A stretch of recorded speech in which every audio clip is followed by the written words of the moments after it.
Thank you, Mr. Speaker. I rise in opposition to this rule. As many of you might know, for over 2 years now, I've been championing the cause to allow new female members of Congress the right to vote. Some of the American people might be surprised that if you are a female member and you have a child that you can't vote, which means that you can't execute your constitutional authority.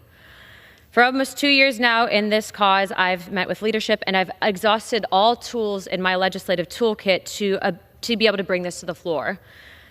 As I was met with much opposition, I finally used the last tool that I had at my disposal, which was something known as a discharge petition, where I collected 218 signatures and expanded the ability to vote while recovering from childbirth, not just to mothers, but also to young fathers in our governing body.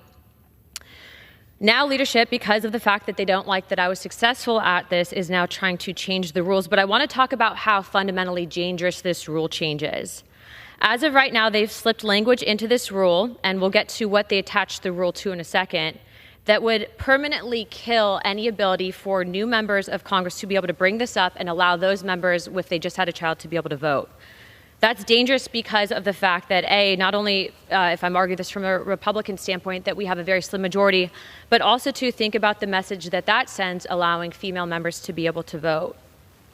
In addition to that, I'd also like to add that for a while we've had the majority and we've had the ability to bring legislation to the floor on election integrity and also to call out rogue judges.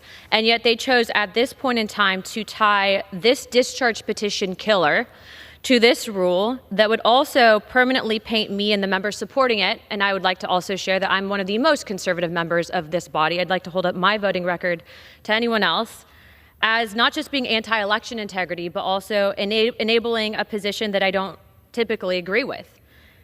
That in itself, I would say in this entire process has been the most disappointing, especially from among my party. But I would also ask my colleagues to remember up until 1916, female representation was not a common thing in Washington, D.C. I will use the gentlelady an additional 30 seconds. I urge all of my colleagues to give this a fair shot, vote no against the rule, allow this to come to the floor so that we can address it for the first time, I'd say, in congressional history, and do the right thing. If we don't do the right thing now, it'll never be done. Thank you. I yield my time. Gentleman yields back. I reserve. Gentleman.